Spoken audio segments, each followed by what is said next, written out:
La fuerza vital en el universo. Saludos en el nombre del Señor. Les traigo bendiciones, mis muy queridos amigos. Esta noche hablaré de la fuerza vital en el universo. La fuerza vital universal está contenida en todas las esferas o mundos, en todos los objetos inanimados, en las ideas abstractas y en los seres humanos vivientes. Nada existe sin ella. No hablaré de su manifestación en otros reinos, en las altas esferas que están fuera de su alcance y comprensión. No tendría sentido hacerlo, pues ustedes no podrían entenderlo, amigos míos. En mi conferencia emplearé términos que ustedes puedan aplicar a su vida cotidiana. Un objeto inanimado es fuerza vital petrificada. Una idea bella, una verdad, es fuerza vital fluida. La fuerza vital es eterna y por lo tanto toda la vida es eterna. La muerte es solo una ilusión. Un objeto inanimado al que consideran muerto lo está solo temporalmente. Toda la vida, de cualquier manera en que se manifieste, debe existir eternamente, pues la vida no eterna no es vida y, por lo tanto, es una contradicción sin sentido. La fuerza vital contiene todos los atributos divinos. Es, no ha llegado a existir, no hace, no trabaja ni tiene. Simplemente es. Traten de entender la trascendencia y el significado de estas palabras. La fuerza vital está alrededor de ustedes y dentro de ustedes. Un ser humano que viviera en completa y total armonía con la fuerza vital no moriría, pero tampoco permanecería en el cuerpo físico. Su materia es fuerza vital petrificada y existe solo donde el campo de la fuerza vital es perturbado de alguna manera. Como lo han escuchado decir por varias fuentes de enseñanza, la muerte no es necesaria en principio y un día será eliminada. Las personas plenamente realizadas transformarán gradualmente su cuerpo en una forma espiritual. Así es, aunque esta posibilidad se encuentra en un futuro muy distante si se le mide con el tiempo de la Tierra, pero en principio ciertamente es posible. Allí donde la fuerza vital no se ha violado, la felicidad, es decir, la armonía y la paz completas, puede ser suya sin la inquietud y el temor de perderla de nuevo que acompañan a la felicidad temporal para ustedes los humanos. Todos ustedes saben por las enseñanzas que han recibido hasta ahora que violan la ley espiritual constantemente dentro de su alma, si no de acción, palabra o pensamiento, por lo menos en sus emociones inconscientes. Siempre que esta violación ocurre, tuercen la fuerza vital que podría fluir a través de ustedes. Impiden que la fuerza vital los reavive. Lo que les enseño en este camino de autodescubrimiento es una manera gradual, lenta, y no existe una manera más rápida de disolver todas las paredes, rocas y petrificaciones interiores y permitir así que la fuerza vital opere en ustedes. Quien ha experimentado, aunque sea una victoria leve, ha vencido una resistencia, ha encontrado una verdad o ha tenido un reconocimiento, incluso uno desagradable. O mejor dicho, exactamente estos, ha disfrutado de una sensación de paz, fuerza y vibrante vitalidad, hasta que hace frente a la siguiente obstrucción. Estos raros momentos deben ser para ustedes una prueba viviente de que lo que yo les digo no es solo un hermoso cuento o una teoría remota y abstracta sin relación alguna con el ahora. Es una realidad absoluta, accesible a ustedes en cualquier momento si deciden asomarse a su interior. Las obstrucciones dentro de su alma existen solo porque han violado la ley divina de alguna manera. Cuando la ley divina se viola, la fuerza vital no puede operar. Dense cuenta de que la palabra ley muchas veces tiene una connotación equivocada para ustedes. La mayoría de los seres humanos, cuando oyen esta palabra, reaccionan a ella emocionalmente de un modo que no tiene nada que ver con el sentido en que la empleo yo. La ley significa para ustedes, a menudo inconscientemente, algo que están forzados u obligados a obedecer, una autoridad que es más fuerte que ustedes. Esbocé esto en una conferencia entera recientemente. Este tipo de asociación emocional con el concepto de la ley es completamente contrario a su verdadero significado. La ley en su sentido real y divino no tiene nada que ver con la fuerza o la compulsión. Muy al contrario, en cuanto se establece la fuerza o la compulsión, ya sea del exterior o de su propio interior, en ese momento se viola la ley divina, pues esta es libertad interior. Ustedes solo pueden adquirir la libertad interior liberándose de sus errores. Como primer e inevitable paso, deben traerlos a la conciencia. Solo después de eso pueden liberarse de ellos. Así que en vez de hablar de violar la ley divina, tal vez sería mejor decir que se viola la verdad divina. La verdad es la fuerza vital y la verdad es ciertamente la ley divina.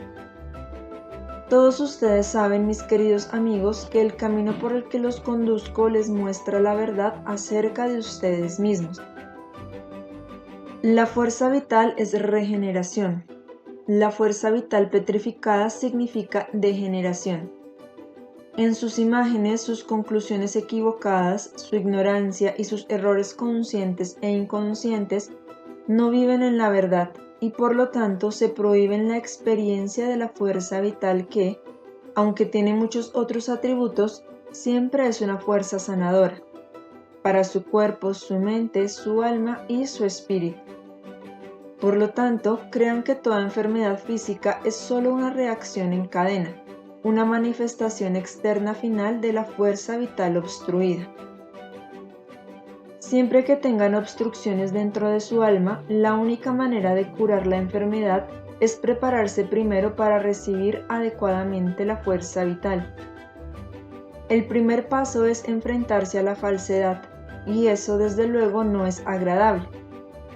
Esto lleva a muchas personas a creer que nuestro camino no puede ser el correcto. Creen eso porque lo divino es bello, armonioso y dichoso. Experimentar lo contrario es una indicación de que algo opuesto a lo divino está teniendo lugar. ¡Qué malentendido, amigos míos!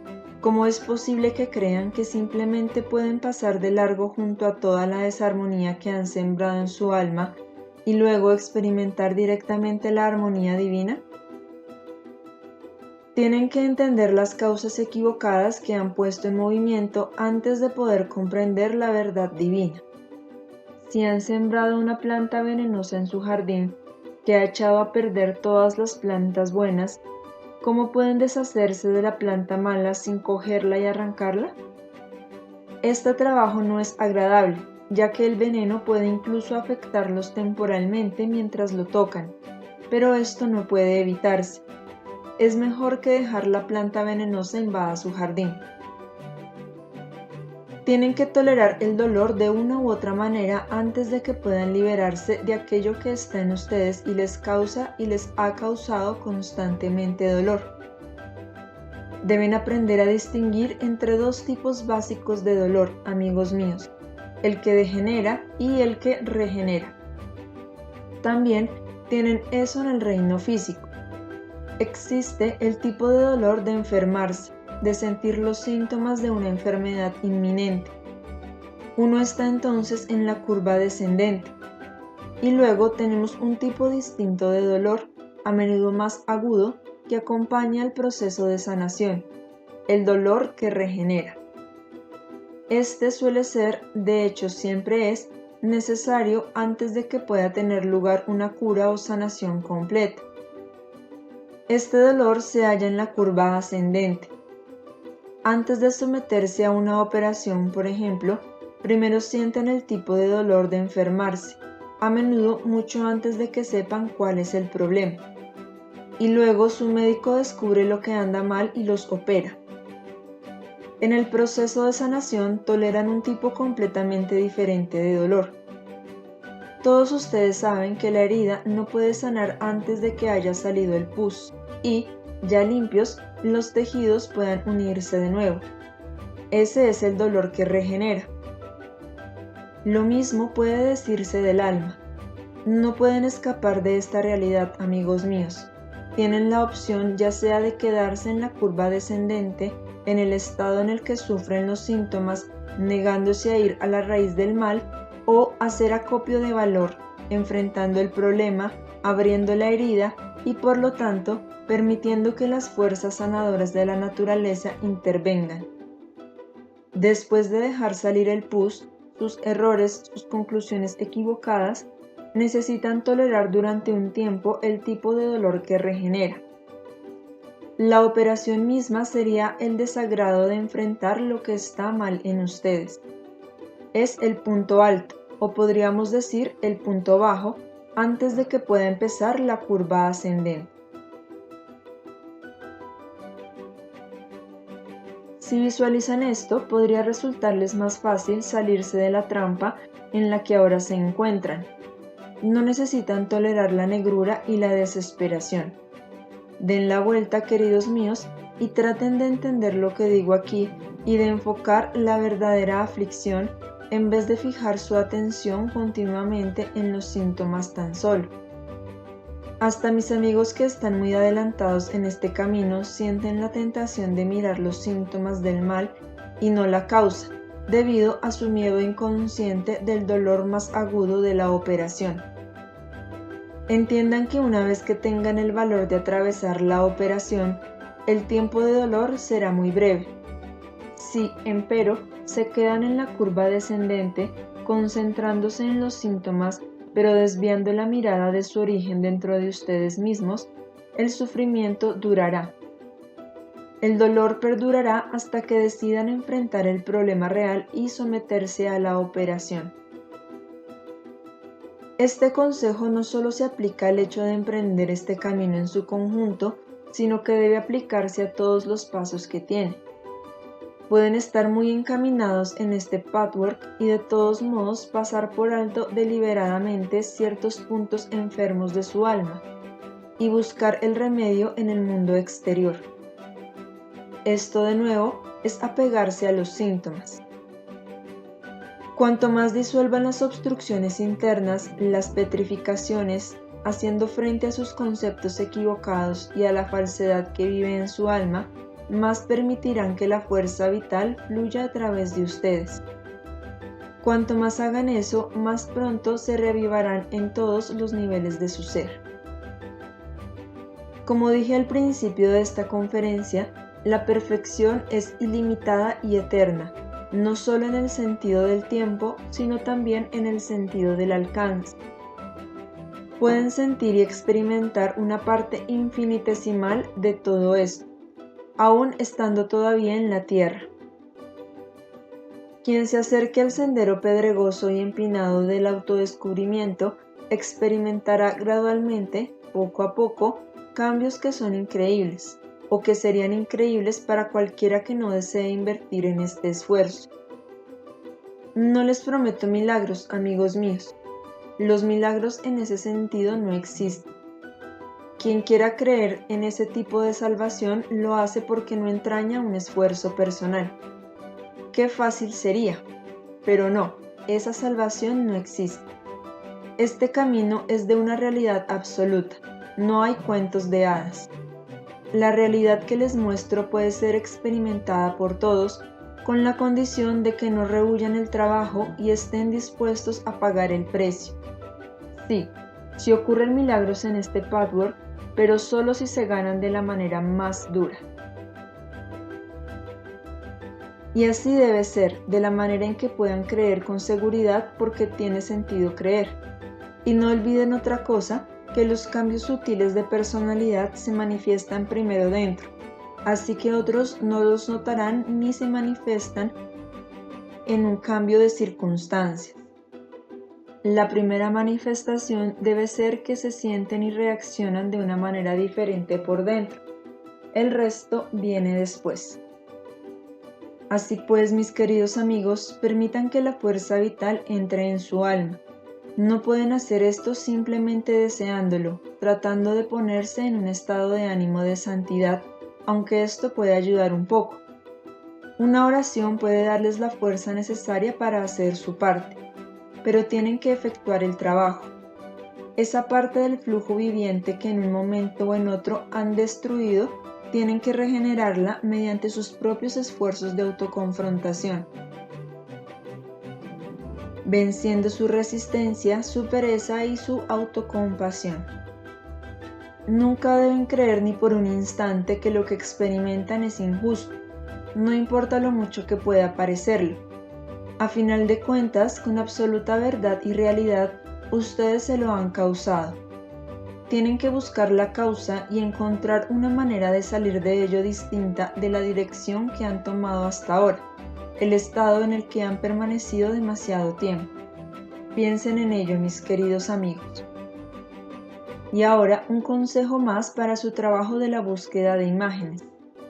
Lo que he dicho en las conferencias sobre este tema seguramente les ha mostrado que varios temas y conceptos generales desempeñan un papel en la psique humana. Por lo tanto, las actitudes generales necesitan investigarse. Una actitud frente a un concepto o una idea general se vuelve muy personal en la mente y el alma humanas porque todos los seres humanos se encuentran con experiencias personales en su vida que se aplican a estos temas. El método que he presentado hasta ahora abarca, en breve, las diversas listas que no necesito enumerar otra vez, la historia de la vida del individuo y la práctica de la revisión diaria. Con este material en las manos, ciertamente pueden tener éxito, y lo han tenido en sus hallazgos. Ahora me gustaría darles otro elemento más para que lo añadan al método. Algunos de ustedes lo han usado de todas maneras, sin darse bien cuenta de ello.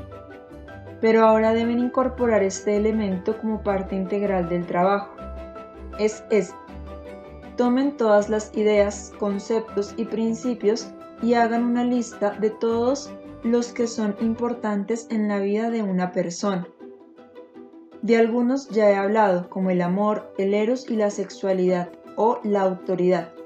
De otros hablaré en el futuro. Piensen en el dinero, el trabajo, las diversas emociones, las relaciones humanas, más muchos otros temas generales que pueden examinar sucesivamente según cuál sea el problema más apremiante de la persona. Encuentren cuál es la actitud de cada individuo hacia ese tema. Dejen que las personas les digan primero su idea general, su concepto sobre el tema con el que aparentemente tienen dificultades. Luego empiecen a cuestionar a la persona acerca de su vida desde este punto de vista específico, abarcando su niñez, su adolescencia, su vida de adultos jóvenes y así sucesivamente. Permitan que esa persona les diga cuál fue la actitud o aparente actitud de sus padres sobre ese tema. Podrían entonces descubrir que, en 9 de cada 10 casos, el concepto intelectual es completamente diferente de la conducta y la actitud emocionales. Esto debe de brindar una importante pista para las imágenes y las conclusiones equivocadas. Incorporen esta óptica al método global y úsenla cuando les parezca llegado el tiempo. Conviértanla en un programa definitivo. Sin embargo, no debe haber un sistema rígido. Ustedes saben que tienen que trabajar con su intuición y de acuerdo con la personalidad. En un caso, un tema debe abordarse primero. En otro podría ser apropiado un tema diferente. Y en otro más podría ser mejor esperar con este tipo de investigación. A su debido tiempo hablaremos de muchos temas generales de este tipo desde el punto de vista de la interpretación equivocada en el inconsciente y cuál podría o debería ser la reacción correcta. Y ahora, mis queridos amigos, antes de ocuparnos de sus preguntas, me gustaría hacerles una propuesta que debería resultar extremadamente interesante para todos. Hay mucha fricción entre ustedes y esto es inevitable en cualquier grupo humano. También están llenos de buena voluntad y no desean fricciones. La pregunta siempre es cómo eliminarlas. Existen varias maneras. Han intentado algunas, otras no, o las han olvidado. Permítanme ahora hacerles una sugerencia que debería ser muy fructífera si la usan. Todos ustedes saben que los abogados pueden defender un caso desde dos lados enteramente diferentes. Pueden representar primero el caso desde un punto de vista y ser completamente convincentes. Luego pueden enfocarlo desde el lado opuesto y ser igualmente convincentes.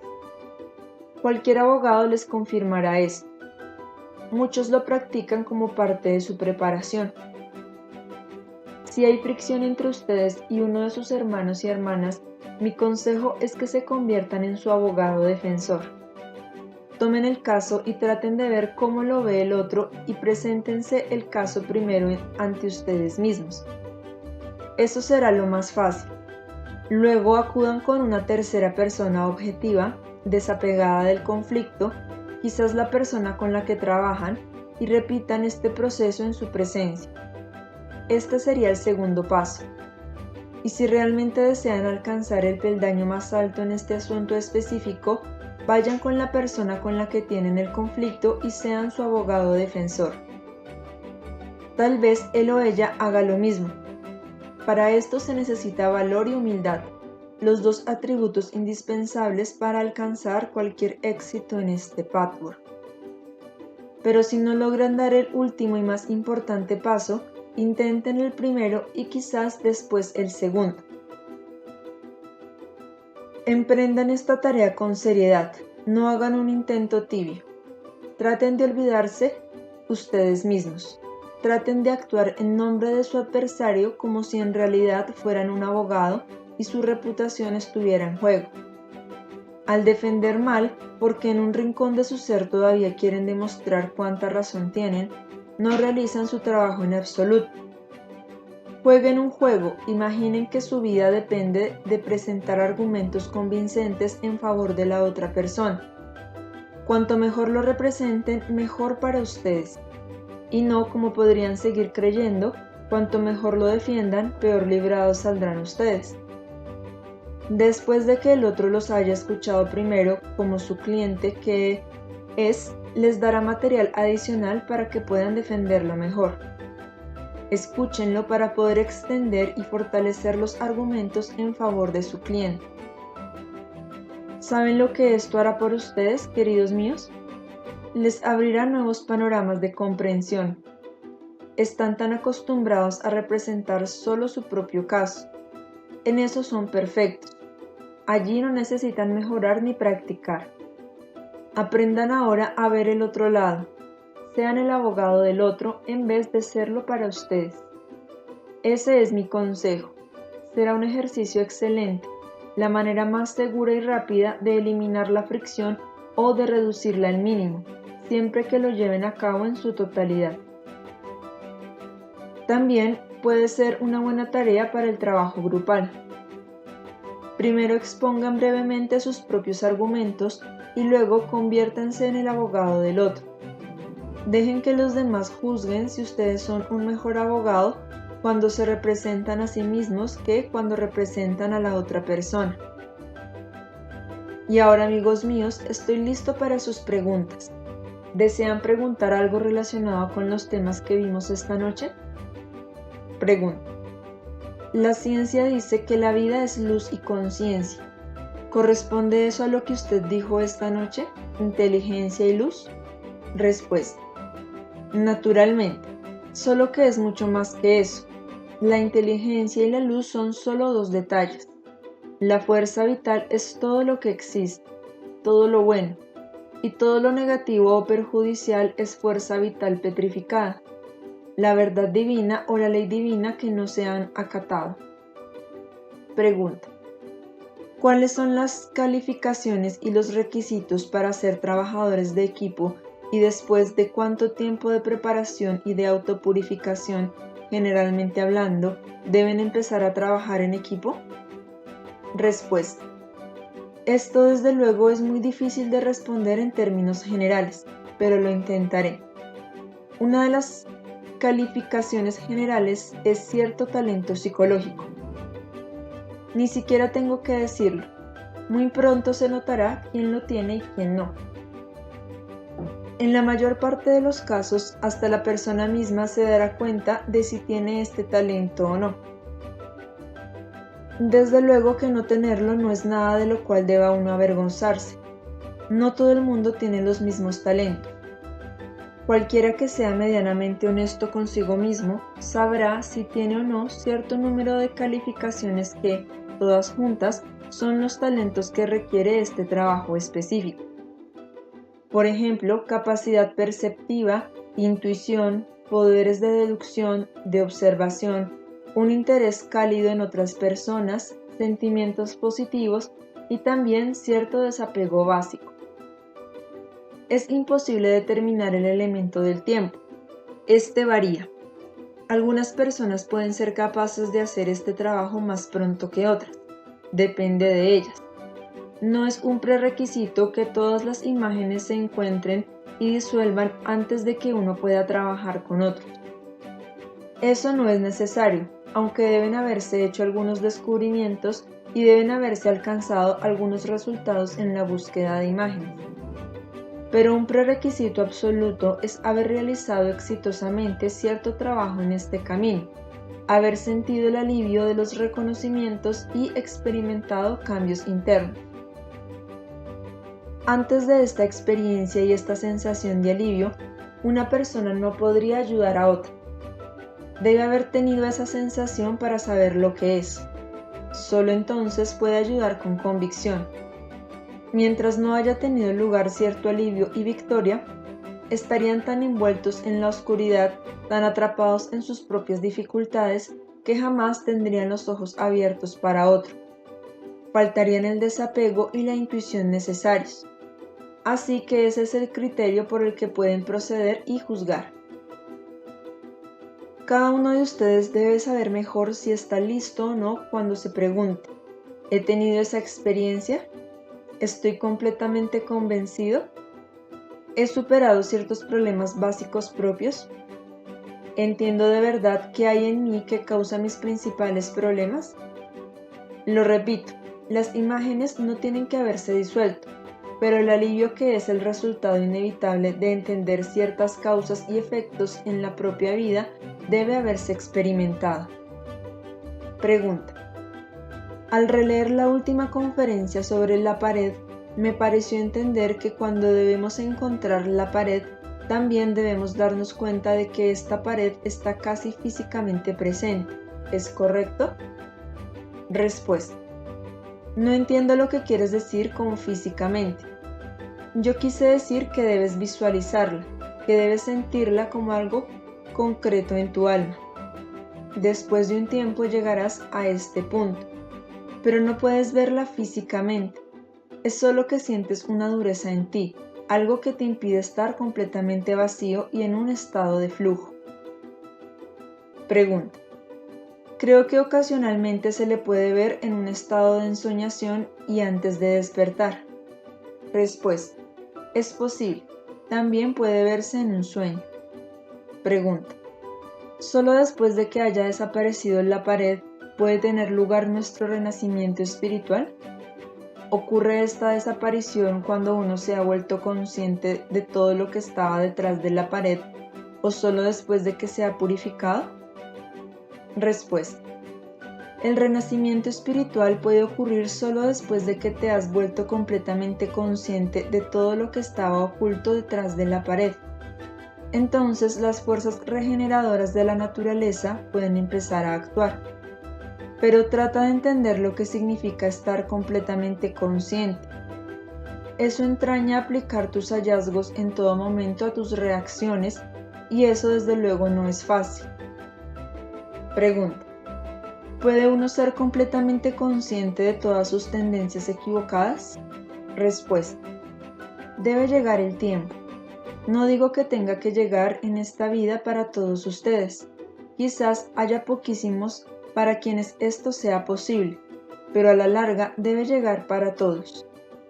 Hasta que lleguen a ese punto deben seguir encarnando, pero pueden recorrer una buena distancia en esta vida y así acelerarán todas las vidas subsiguientes porque su psique se impregna del proceso de autobúsqueda. Este se vuelve automático y permanece en el alma, de manera que la entidad se beneficiará de este hábito en encarnaciones futuras. Pregunta. En la última conferencia se dijo que el aura puede ser vista por los clarividentes, pero un ser humano no siempre lleva la imagen de su esfera con él. ¿Cómo puede ser? Respuesta. ¿Qué es lo que no entiendes? Pregunta. Bueno, lo que uno hace y lo que uno es siempre se refleja afuera, y eso crea su esfera. Respuesta. Cada persona tiene muchas esferas. No puedes vivir en todas las esferas al mismo tiempo. Por lo tanto, no las llevas contigo, por así decirlo. Esto es en un sentido simbólico. Hablando en términos generales, tienes tu ser superior y tu ser inferior con todos sus diferentes grados. Tienes todas estas capas intermedias. Cada una crea una esfera diferente. De acuerdo con la vida que vives, la ocupación de tu mente y de tu corazón resides, simbólicamente hablando, en la esfera que es el reflejo de esas actitudes y tendencias. Y por lo tanto, las otras esferas se borran por el momento. Están en un segundo plano, pero son tuyas también. Pueden aparecer en primer plano en un periodo diferente de tu vida. Es muy difícil que yo te haga entender esto, pero no tengo otra manera de explicarlo. Pregunta. ¿A la larga todas las esferas de una entidad se convierten en una? Respuesta. Absolutamente. Solo mientras la personalidad está dividida, por favor no entiendan la palabra dividida en el sentido médico, cada parte de ella tiene una esfera. Ninguna persona no purificada es una sola, ya que ustedes tienen muchas corrientes diferentes y contradictorias, y estas son divisiones o escisiones. La purificación significa unidad.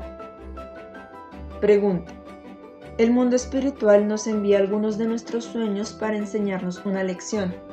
¿Por qué entonces están tan envueltos en simbolismo? Respuesta. En primer lugar, no digamos que un sueño se envía, realmente no es así. Es difícil que mis amigos humanos entiendan esto, pero hay una clara diferencia entre el llamado sueño psicológico y el sueño espiritual. El sueño que da el mundo espiritual es en realidad un recuerdo de tu estancia en el mundo espiritual mientras tu cuerpo dormía.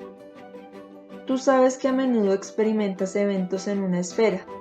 Se te enseña o aconseja acerca de algo, y luego te llevas un recuerdo para ayudarte a manifestar aquello que se imprimió en tu alma. Incluso sin este recuerdo, a la larga, esta impresión en el alma de una experiencia espiritual afectará tu vida, tus esfuerzos, tus actitudes. Sin embargo, suele ser útil y más eficaz si esto se fortalece con un recuerdo. Estos recuerdos se representan entonces en un sueño. Las razones por las que vienen envueltos en símbolos complicados que los vuelven confusos son muchas. No puedo explicar esto minuciosamente con una simple respuesta. Se necesitaría por lo menos una conferencia sobre este tema que tal vez dicte en un futuro. Pero por ahora solo quiero decir que la personalidad humana tiene muchos niveles, como todos ustedes lo saben. Todos estos niveles tienen sus diversos mensajes para transmitir. Uno vuelve borroso a otro. Esa es una de las razones por las que hay distorsión. La segunda razón es que el lenguaje del mundo espiritual es un lenguaje de imágenes.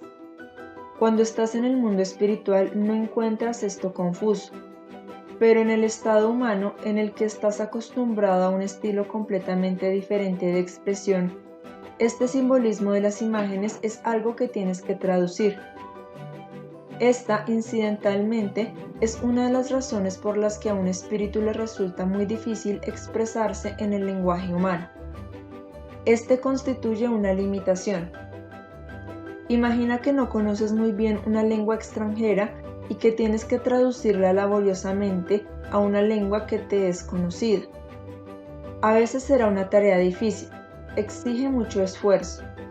Tienes que pensar, tal vez tengas que buscar palabras en un diccionario. Así es como se traduce de una lengua a otra. Ahí está la dificultad. El lenguaje de imágenes en sí no es confuso. De hecho, es mucho menos confuso que tu lenguaje humano, que es mucho más limitado. Y una tercera razón, pero desde luego no la menos importante, es que, de nuevo, todas las personas se resisten a descubrir la verdad acerca de ellas mismas. Esa parte resistente se manifiesta en las ocasiones en que tu alma quiere transmitirte un mensaje.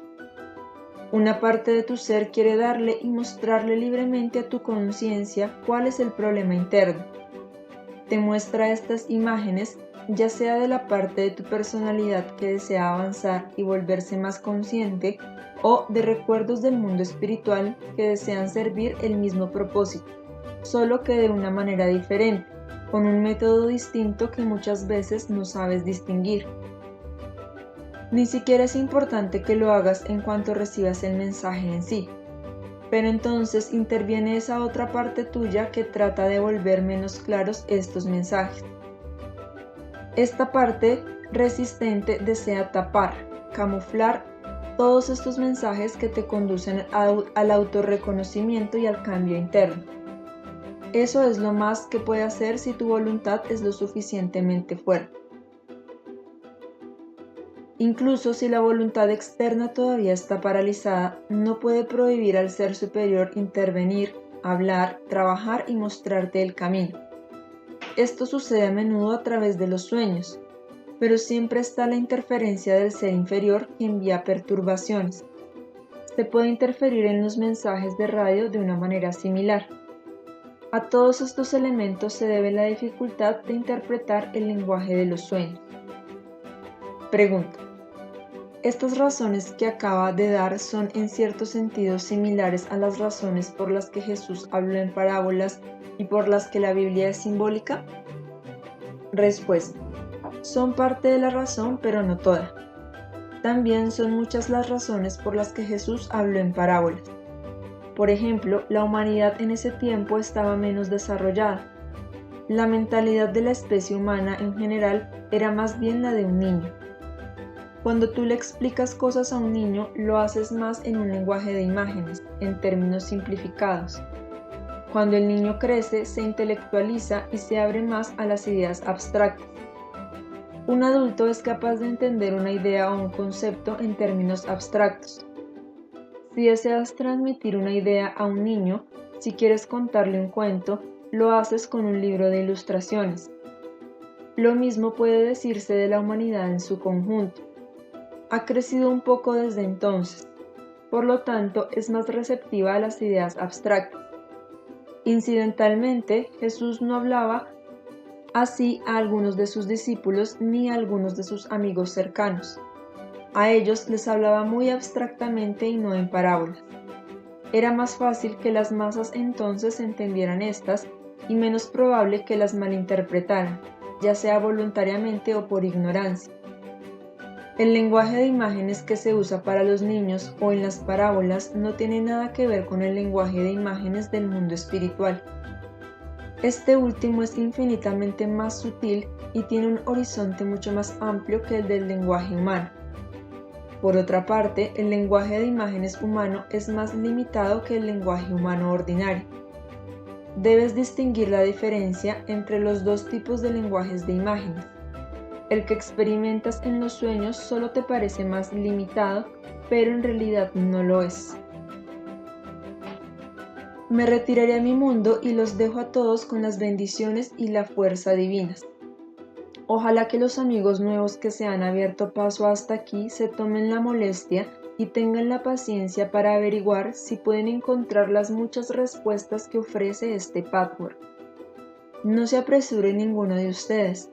Reciban por lo menos las partículas de la fuerza vital que encierran todas las bendiciones.